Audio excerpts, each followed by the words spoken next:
Melinda hated driving at night. She did her best to avoid it. Short trips to the store if she just realized she ran out of tampons or had nothing for dinner after getting home. That sort of thing happened now and then. But she did her best not to go out after dark unless someone was coming to pick her up.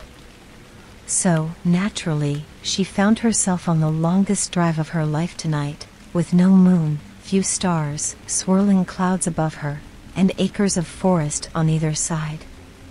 As so many unpleasant things in her life, this was her father's fault. She hadn't seen or spoken to the bastard in 15 years, but just after falling asleep tonight, no, that was wrong.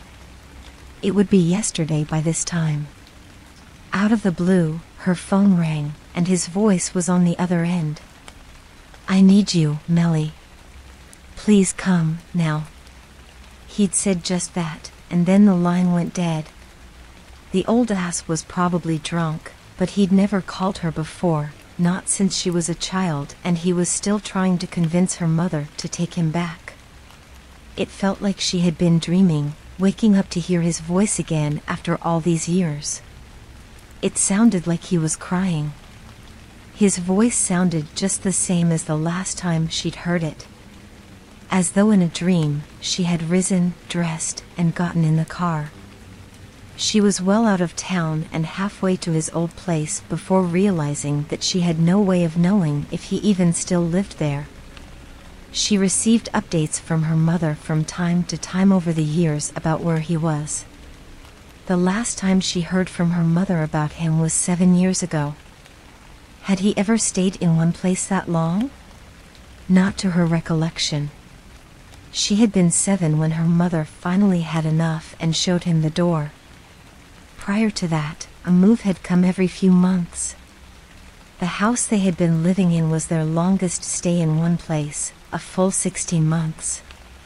It turned into 2 years after that, and then the next house had been the one she left when she moved out on her own. In all that time, she heard from him sporadically at best, and had finally decided it was best to simply forget about him. Until tonight. She had found out after a 2-hour drive that she had been right to wonder if he was still in the same place. His last known address was a sketchy apartment in a low-income area of the town she had grown up in. Had he been number 24 or number 42? Maybe he was 14. It definitely had a 4. It didn't matter. His name wasn't on any of the buzzers. Bastard.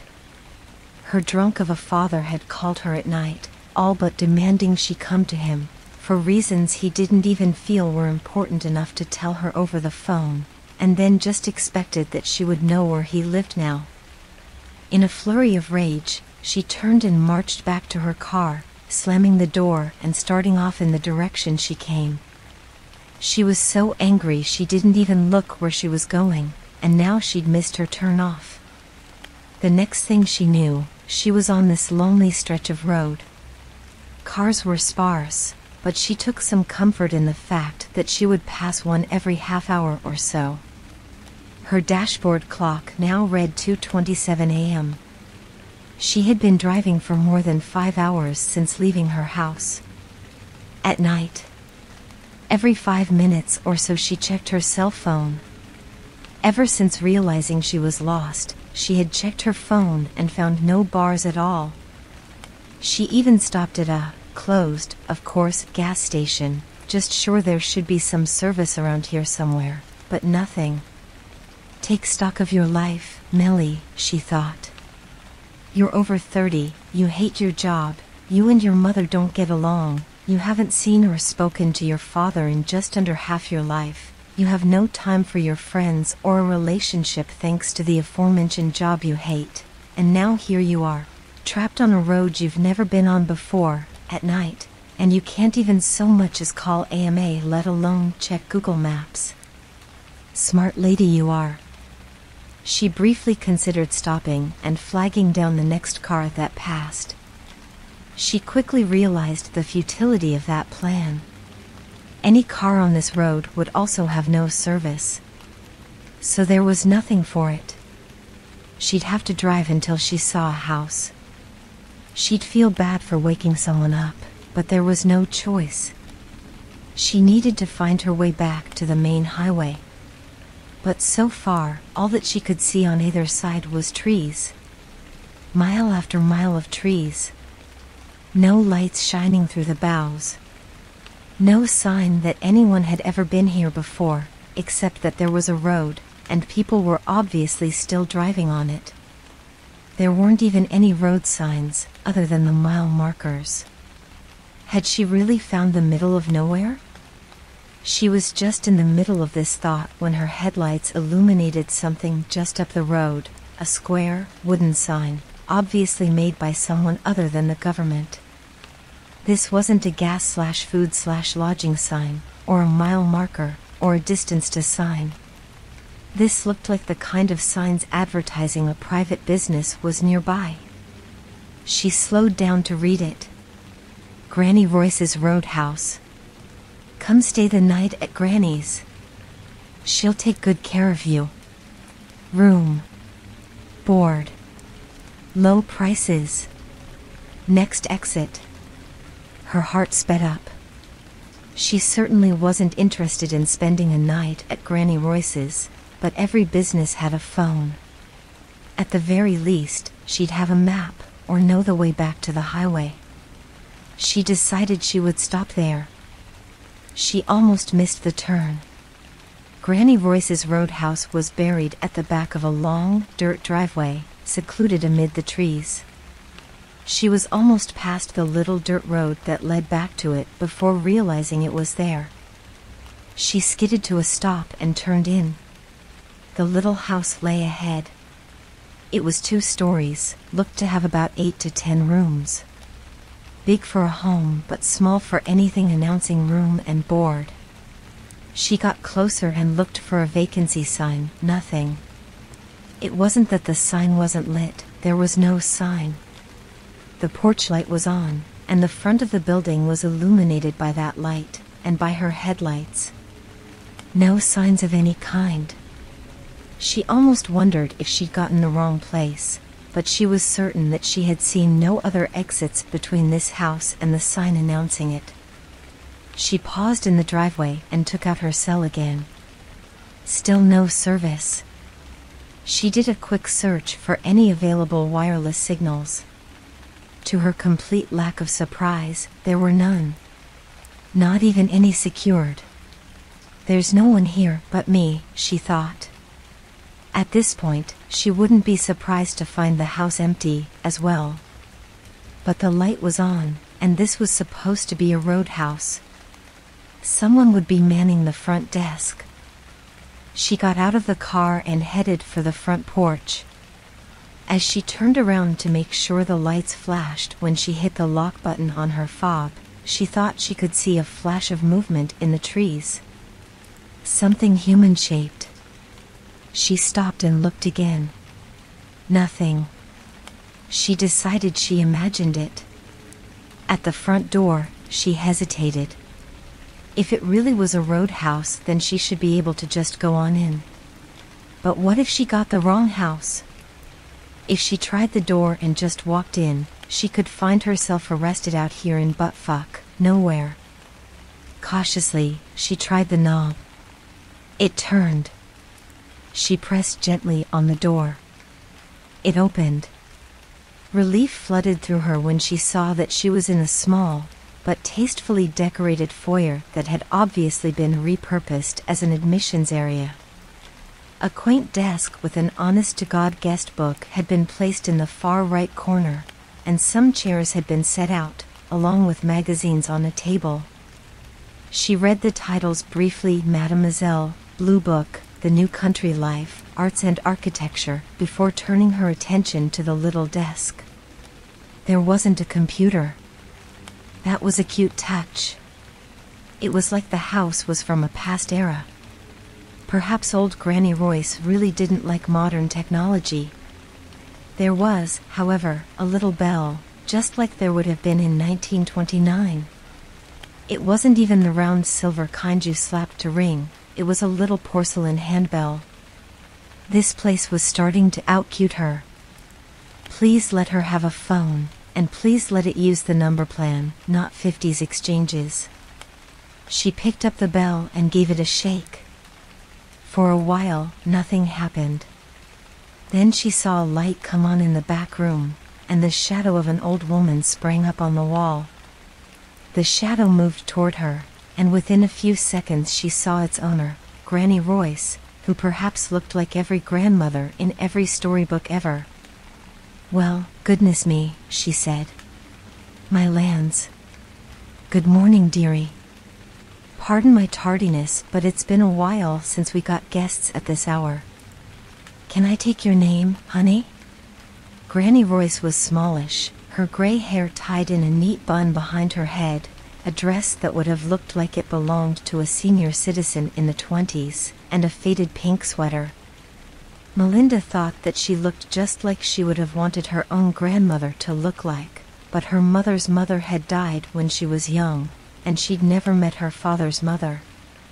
It almost hurt to deny this sweet little woman her business, but nevertheless, she had to get home. "Actually, I'm sorry," she began.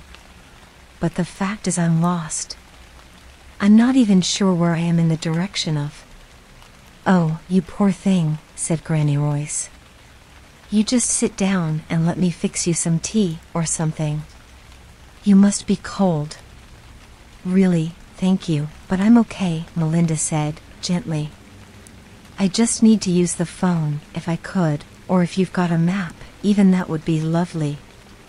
I really only live a couple of hours from here," she trailed off, not knowing if she was even right about that. She easily could have driven those 5+ hours in the wrong direction entirely. "Oh dear," said the little woman, sadly. "I'm sorry, honey, but the phone lines are down. As for a map, well, I used to have one, and if I look I still might, but it's probably quite out of date by now. The highway moved since then, I know that much." Melinda's heart sank. How could her luck get any worse? No phone, cell or landline, and no map. What could she do? She had to get back home. She was expected to work at 8 a.m. tomorrow. And why were the phone lines down? The weather was coldish but clear. Were they fixing a line nearby? She told Granny Royce the name of her town, but Granny only said, "Believe it or not, I've never heard of that town." "What did you say the name was?" She told her again. "No, doesn't ring a bell." "I'm sorry, but I could not say which direction it's in. Why don't you stay the night, sweetie? I'll give you a discount for your trouble." "Thank you. That's very kind of you. But I have work tomorrow and I need to get back home. I'm not even sure why I'm out tonight. The only reason I had doesn't seem to matter anymore." "Honey, I wouldn't advise trying to drive back that far tonight," Granny Royce said. "Why, it's almost 3 in the morning, and you've not had any sleep. Maybe the lines will be up in the morning, and you can call your work and let them know you'll be late." "That won't work either," she replied. "I'm the opener. No one will be there. No, I'm sorry, I've really got to leave. I'll head in the other direction until I find the road I was on." At that, Granny Royce's expression, already one of kind concern, seemed to shift somewhat to one of fear. She paused, looking at Melinda as though she wanted to say something else to keep her inside. Finally she said, reluctantly, "All right, honey, if you're sure. Just you be careful, now.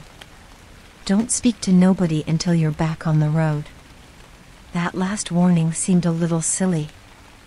After all, what was Melinda, a little girl?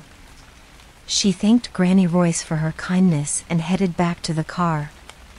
About halfway to the car she remembered thinking she saw something moving in the trees. Her eyes scanned both sides of the secluded little cleared area she was in, looking for anything that appeared to be moving on its own, rather than being blown by the slight wind. She saw nothing. Satisfied, she headed for her car. All 4 tires were flat. God damn it.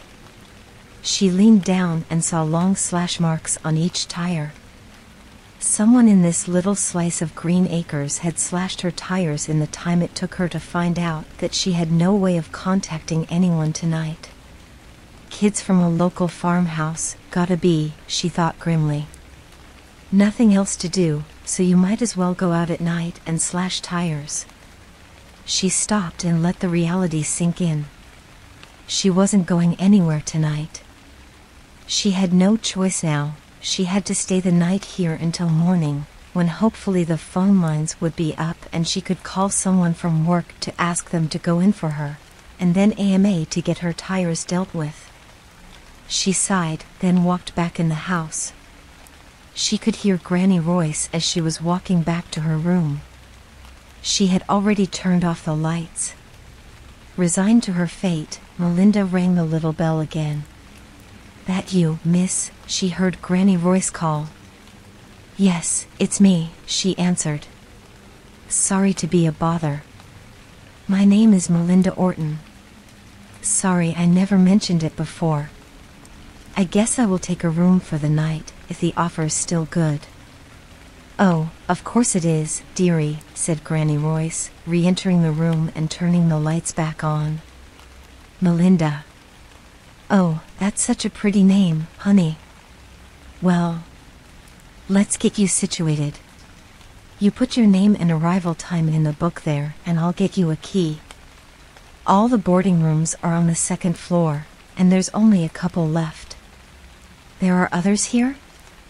This was surprising. Not a single car had been in the front lawn when she pulled in. "Oh, yes, Miss Melinda." Granny was pottering around in the adjacent room. "Mr. Norris, young Calvin, there's a few of us here." She came back out with a key in her hand. "Just out of curiosity, what made you change your mind?" She seemed to brighten as she asked the question, as though relieved that Melinda would stay after all. "Oh, it's probably just local kids getting kicks," she said. "But I found my tires slashed." Granny stopped suddenly, her face twisted with concern and worry. Then she resumed, as though nothing was wrong. "Nothing to be done for it, I suppose," she said, with an air of sadness. "Well, not until morning, at any rate," said Melinda. "Then hopefully the lines will be up." "Oh," said Granny Royce, distractedly. "Yes, hopefully." She led Melinda up the darkened staircase into an empty, quiet hall. Or perhaps not so quiet. From one end of the hall came the muffled sound of someone crying. Whoever it was, they were crying softly, not with anger, or petulance, or fear, but with deep sadness. It sounded as if crying was something this person was used to, but they were still unable to stop. "Who is that?" she asked, pointing in the direction the crying was coming from. "Oh, pay that no mind, honey," said Granny. "That's just Mr. Norris. He's been like that a while. Older man, you understand. Not all there." She tapped her temple. "I understand," Melinda replied, but wondered privately how an old, out-of-touch man would wind up at a roadhouse. "Has he been here long?" "A while, I'd say," answered Granny. "Don't really recall how long, exactly." "How does he pay for room and board?" "I guess he doesn't drive," she said to the old woman. "Actually, it doesn't look like anyone else here has a car." Granny started at this, looking up with an almost guilty expression. "Oh, well," she said. "That kind of thing is the business of the guests. I don't ask about such things." She turned the key in the lock of the room she had led Melinda to, and opened the door. Turning on the light, she showed Melinda the quaint little room. Melinda thought it looked like stepping into the past. She could swear this room would have looked modern in the early 50s, at the earliest.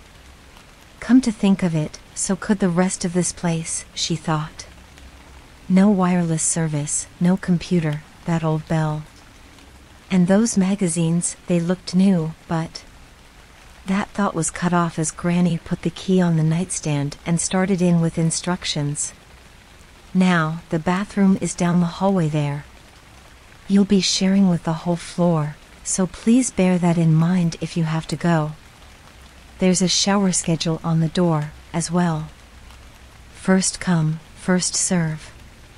You just add your name to the first available line, and that's the order the showers are in. I wouldn't worry about that, if I were you, though. I'm sure you'll be first in line. I get up at 6 a.m. sharp every morning and start breakfast, but you come on down whenever you're ready and I'll whip something up for you. Oh, and one last thing, my dear. I would strongly advise you not to leave the house until sunup. You just never know what could happen out there. In the dark. Of course, she replied. I'd never go out there in the dark if I didn't have to. She stopped that train of thought right out of the gate. After a few moments, she was alone.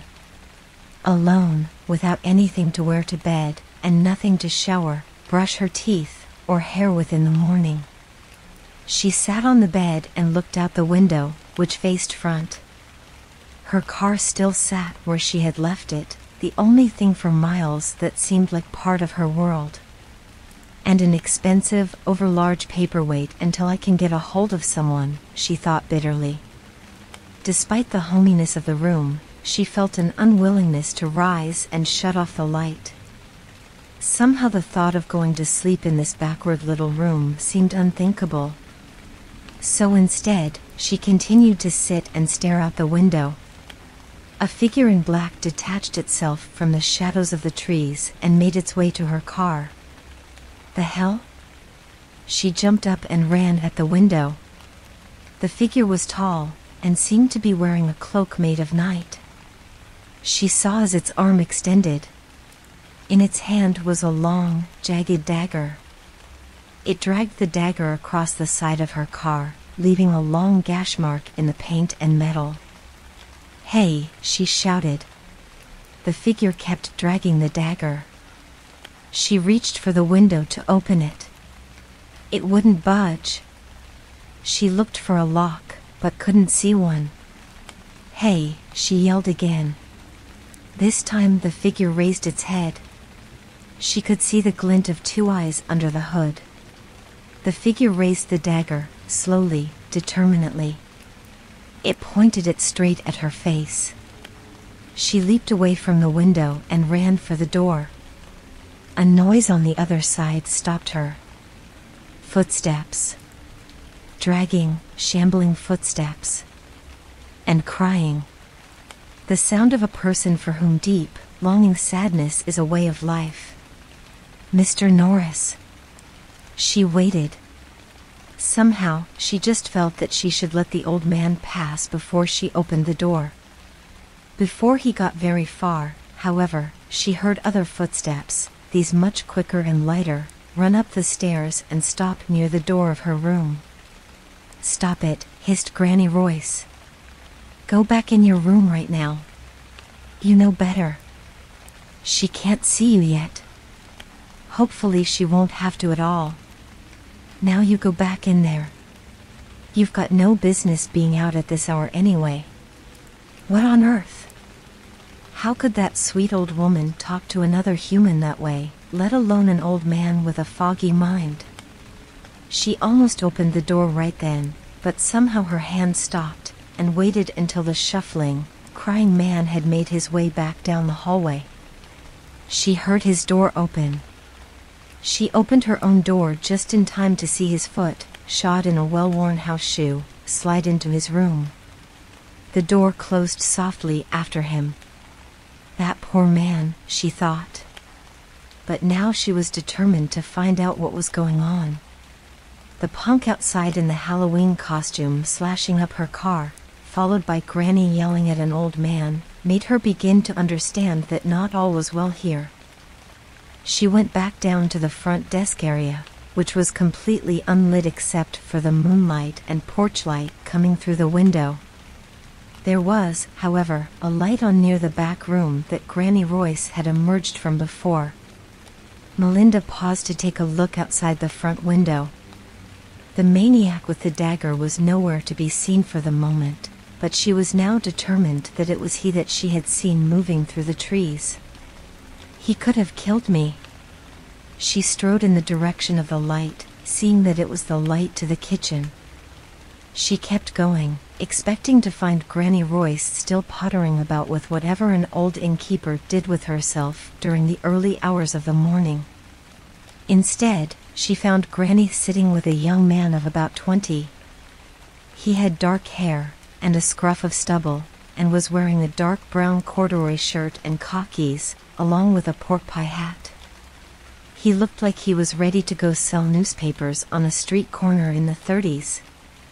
He was quietly sipping tea while Granny was admonishing him from the other end of the table. "Now that was a horrible thing to say," she said.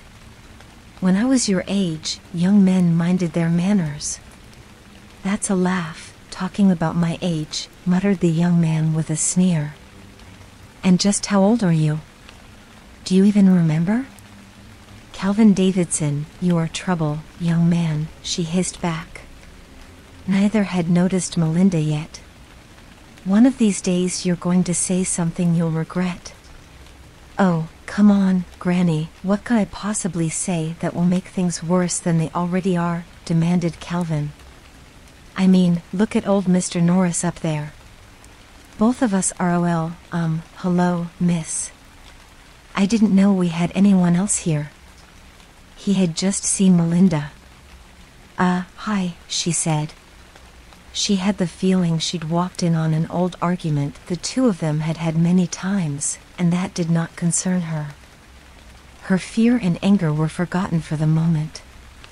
Calvin had been talking to Granny like a sullen kid, but something about what they were saying seemed wrong. "Can I help you, Melinda?" asked Granny Royce. "Is there something wrong with your room?" That brought her back. "No," she said.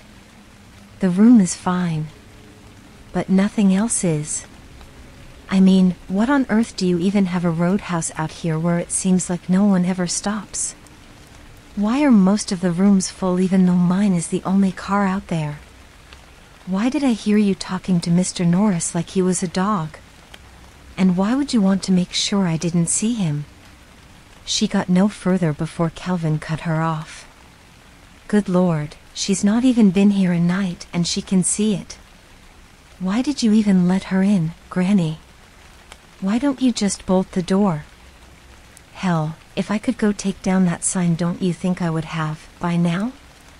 Lord love a duck." There's something you don't hear many young men say, thought Melinda. She decided to ignore Calvin for the moment, otherwise. "And besides that, there's someone out there. He's the freak who slashed my tires, and he's been out there messing up my car since then. And you can't even call the police. Are you gonna tell me you've never had vandals out here before?" There was a long pause in the room. Neither Granny nor Calvin seemed willing to break it. Calvin scratched at his neck. For the first time, Melinda noticed a red slash at his throat, half hidden by his collar. It looked like either a very fresh scar or a slightly healed wound. "Listen, miss, I don't know your name," he finally said. "Melinda," she told him. "Melinda," he repeated. "Melinda, I think you should sit down. I have to tell you something that you may find troubling."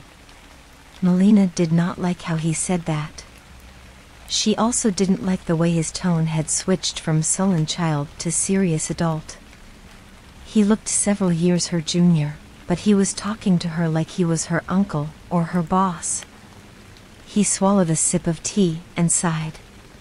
Then he looked her straight in the face and said, "The reason I don't have a car out there is that when I got here, no one my age, in my line of work, would have owned a car. It would have seemed like an impossible dream."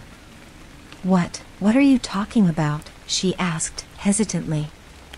"I worked in a textile mill," he said. "The mill was shut down by the time I got here. Most businesses were. So I struck out on my own, a drifter looking for what work I could find. And I stopped here. Forever. Businesses were shut down. I don't understand," said Melinda. "We're having a rough time of it right now, but businesses are mostly staying open." "Not then, they weren't," said Kelvin, sadly. "I arrived here in 1929. Melinda blinked. Something had exploded behind her eyes. "This place was new, then," said Granny.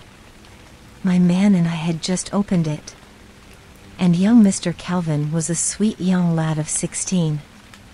I offered to take him on as hired help over my husband's objections. Well, my husband was a well-meaning man, but he knew how to pinch a penny. 'Twas a year after I took Calvin on that Mr. Royce died. Calvin and I have been here ever since.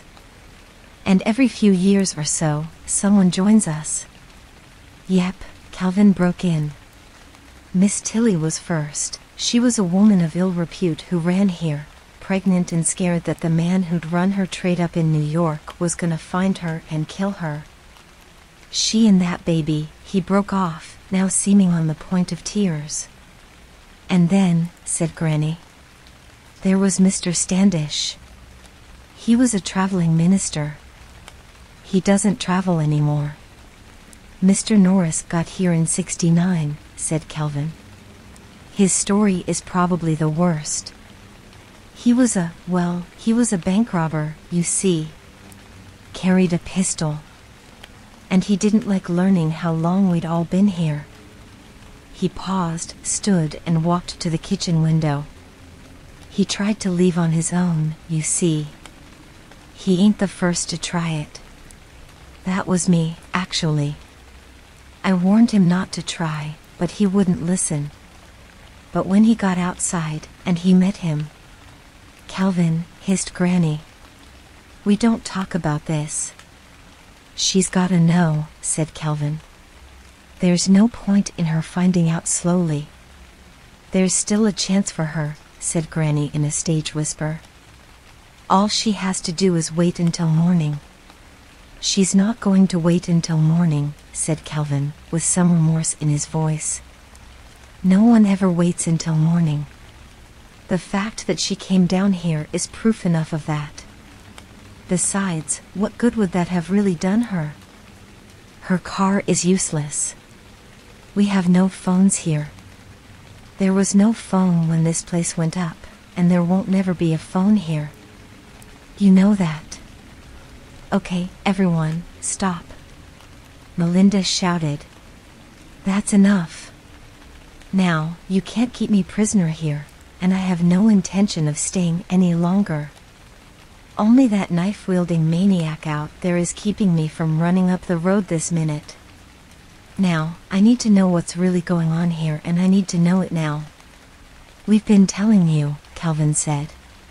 "Granny may not want you to know everything, but you need to. Because you won't be leaving. Oh, we're not trying to keep you prisoner. I don't even care if you run out that door right now. But you'll never leave this house again afterward." "Like hell I won't," yelled Melinda. "Listen, child," said Granny, rising from her spot at the table. "Listen, please. None of us mean you harm, my dear, not even Mr. Norris. There's scant he can do anymore, and he knows it. That's why he's up there crying all the time. But we're stuck here, all of us. I hoped there was a chance for you to run for it in the morning, but Kelvin's right. There's no guarantee you'd be safe in the morning, anyhow." "What the hell is wrong with this place?" choked out Melinda. She was beginning to break down. She could feel the tears welling in her eyes. "It was about a month after Mr. Royce died," said Kelvin. "When he came. He was wearing that long, black robe, and carrying that ridiculous dagger. I saw him when I was trimming the hedges in the back. I told him he needed to get out of here, because I didn't like his look. He moved so fast I never saw it coming. And he got me, from here. Calvin touched his neck. To here. He touched his lower abdomen on the opposite side from the neck slash. He began to undo his shirt. Melinda almost vomited. Under his shirt was a long, ugly slash that went deep, and was still seeping blood. She could see bone, muscle, and intestines wriggling within that mangled ruin. I died that night, said Calvin. But then I didn't. The next thing I knew, I was being dragged into the house by Granny, and when I woke up I nearly scared her to death. She was sure that I was gone. The thing is, I was. But I was awake. I could talk, walk, do anything I could while alive. Well, except take any enjoyment or nourishment from food or drink anymore. I still drink that tea because it keeps my skin from turning ash gray. I learned that about 50 years ago. He didn't go away, though. Granny broke in. I went out to deal with him, carrying my axe. He took my axe and buried it in my back. I won't show you the wound, honey. Calvin shouldn't have shown you his either. No one should have to see it. But that's how he works, Melinda, continued Calvin. He's got that knife, but if you try to use a weapon on him, he just moves like he does and takes it from you. You never stand a chance. He'll use whatever weapon you try to take him down with to end you. Mr. Norris learned that the hard way. This is not happening. Melinda was ready to break down. She had to hold it together.